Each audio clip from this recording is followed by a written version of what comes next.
Greetings. Father Mark signing on for the next installment of Mississippi Minutes, a series of short videos in tribute to the Great River and Catholicism in the states along the river. In the previous videos, we have followed the progress of Catholicism along the Mississippi River through the journeys of explorers from France and Spain.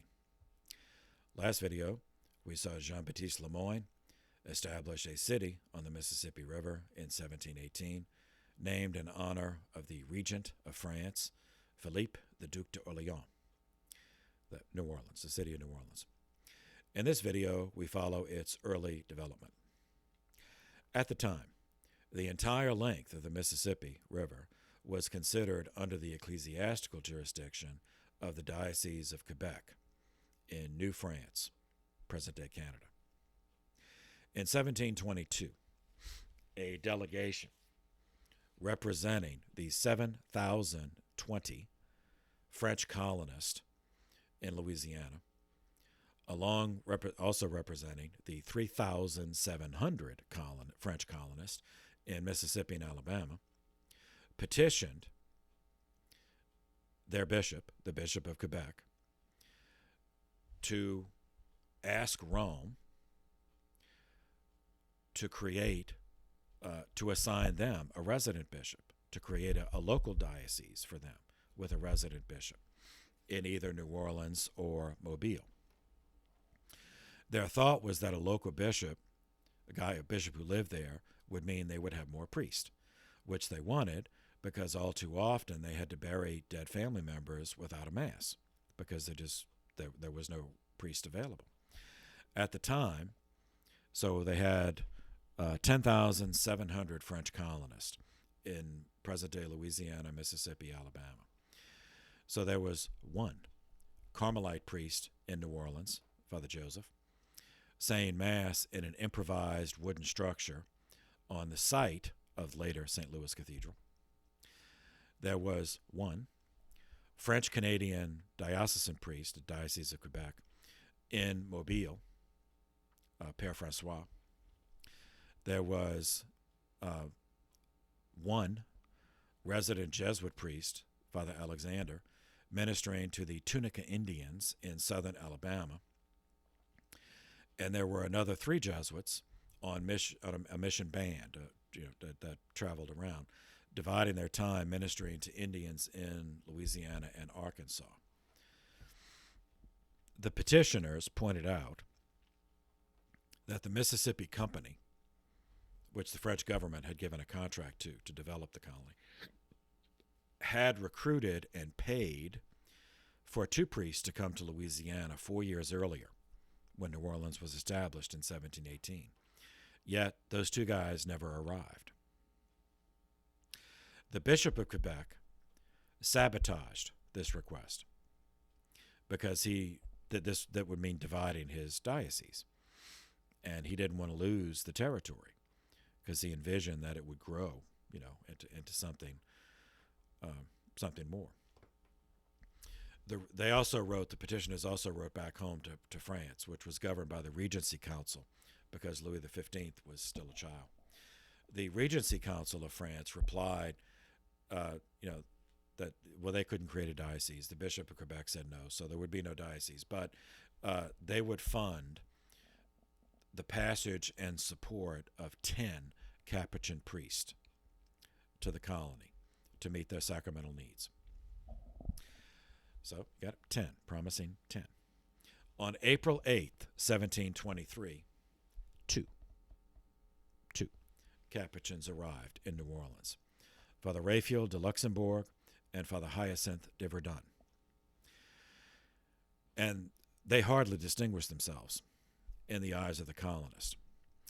One example, when the good Father Hyacinthe refused a Catholic burial to a member of the Gaujoux family for reasons not specified, the family placed the corpse on his doorstep at night. Just left it there. For their part, the 2 Capuchins were equally unimpressed by the French colonist. Father Luxembourg complained that the large landowners, the plantation owners, refused to financially support parish churches. They preferred to use their money just to essentially hire a priest to go live on the plantation and serve the sacramental needs there, meaning they were employees of the plantation. They weren't building up parochial life.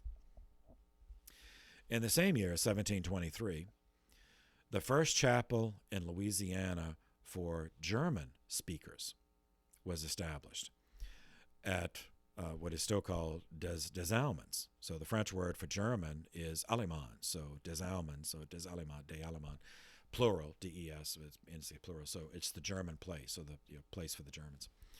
Now this sounds odd for a French colony, as France and Germany had a long history of warfare, but it was to accommodate colonists from Alsace-Lorraine. So Alsace-Lorraine had the two provinces that changed hands many times between France and Germany, so it had a German-speaking population. But at the time, it was under France, so the colonists would go there, and they wanted sacramental life too, but they wanted to be able to understand. They wanted a priest who spoke their language. So that's the background for this. Now the colonists themselves, the German-speaking Alsatian French colonists, paid for this church themselves, and they used contacts back home to pay for an Alsatian priest to come and tend to their sacramental needs. The church was placed under the patronage of St. Charles, and the priest that eventually arrived was Father Philibert de Valladolid. 2 years later, 1725, French Capuchins in New Orleans, the two we met earlier, opened a school for boys. 2 years after that, April of 1727, Quebec received a new bishop who was still the ecclesiastical superior of the Louisiana Territory, from the Great Lakes to the Gulf of Mexico. The new bishop's name was Louis-François Duplessis. He granted permission by letter for the Capuchins in New Orleans to open a parish.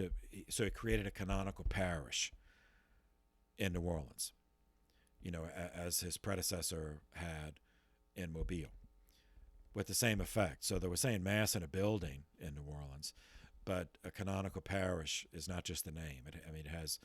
It means it's envisioned to be a permanent settlement with sacramental records. So it was placed under the patronage of St. Louis IX, King of France, so the only king of France to be a canonized saint.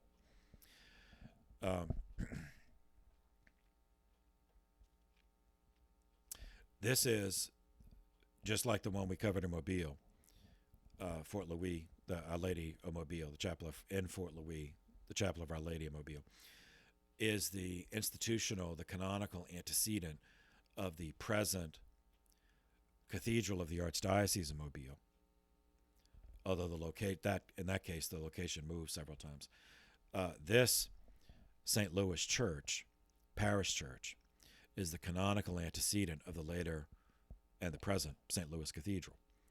Although in this case, it did stay on the same site. There's several buildings it went through, but it stayed on the same site.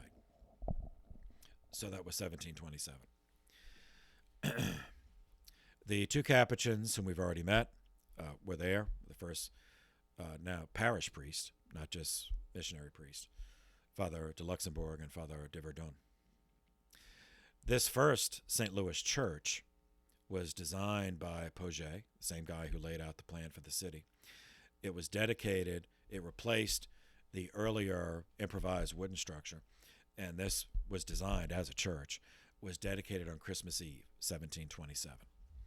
It remained in service for 61 years until it was destroyed by fire on March 21st, 1788.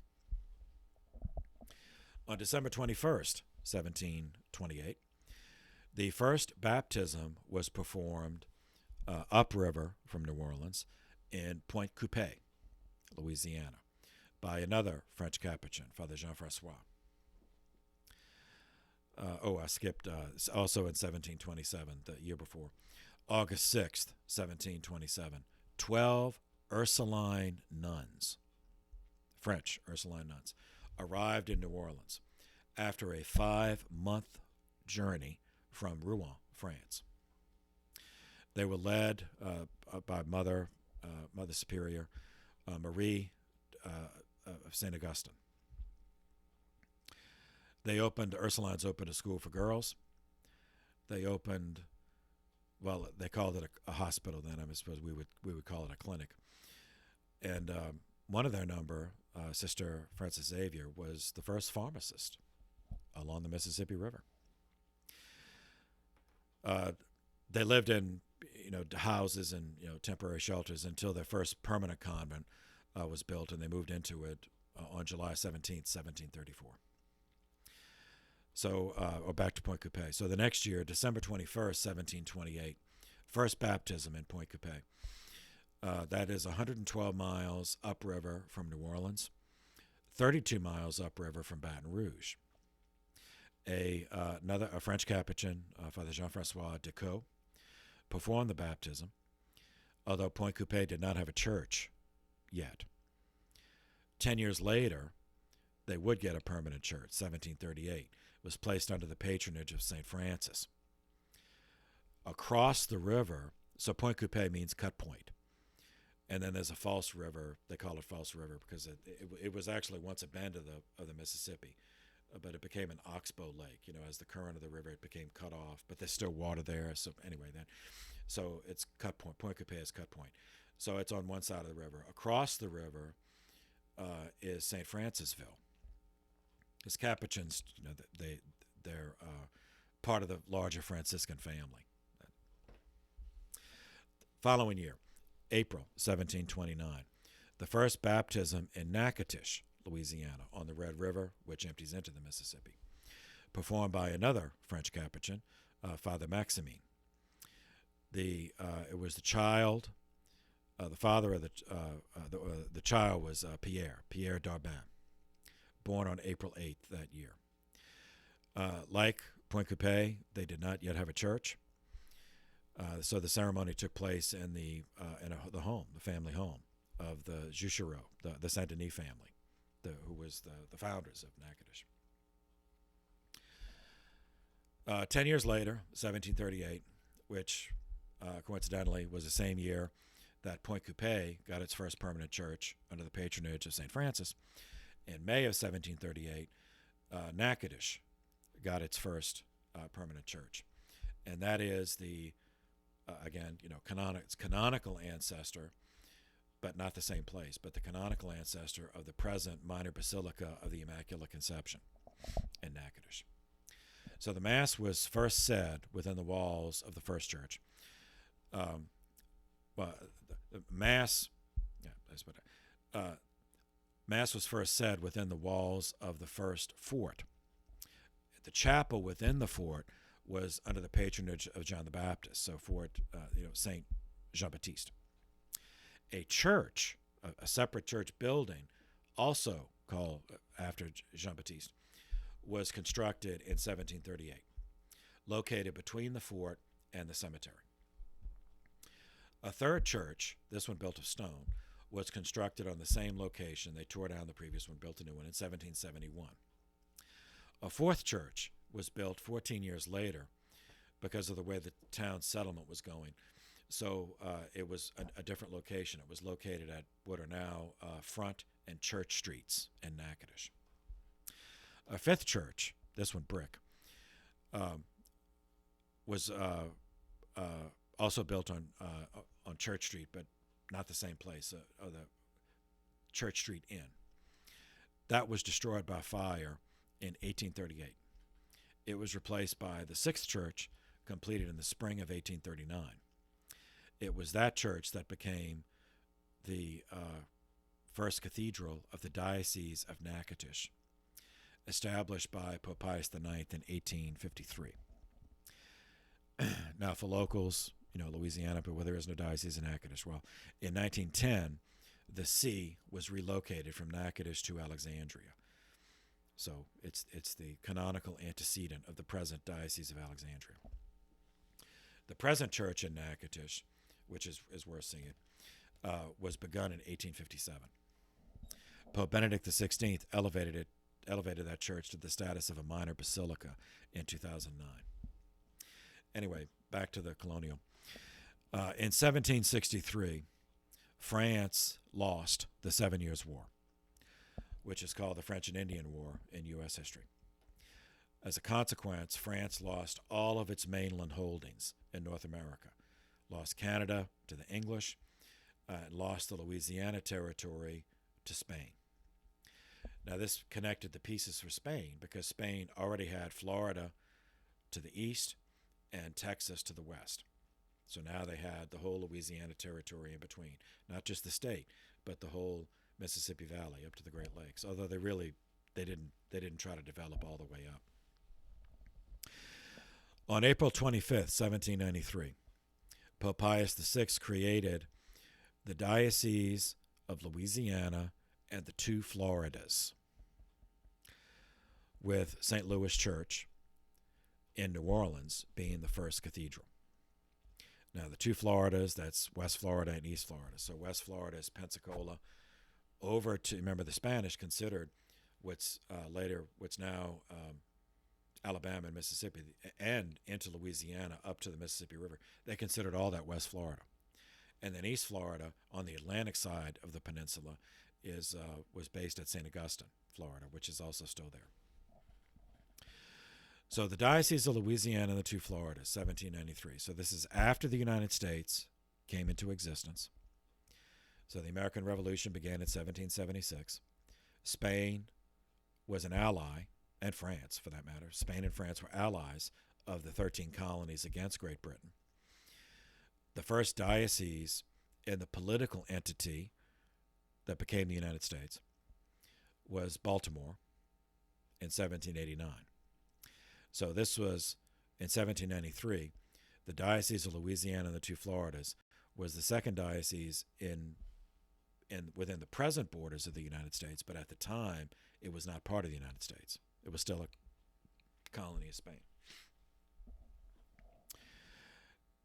It became part of the United States with the Louisiana Purchase, April 30th, 1803, bringing the entire length of the Mississippi River into the new nation.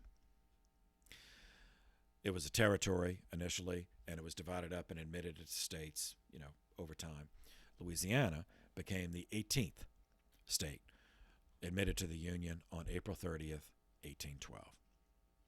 So with that, the entire Mississippi River is in the United States, and the Diocese of Louisiana and the two Floridas, just as the territory would be divided up into states, that diocese would be divided up into different dioceses and archdioceses. But that gets us up to, a major transition in history. So from that point on, both in church and state, the Mississippi River Valley was part of the United States, and had a recognizable ecclesiastical jurisdiction in the Catholic Church. So that concludes this video. Thank you for your attention. St. Louis, King of France, patron of the Archdiocese of New Orleans, pray for us.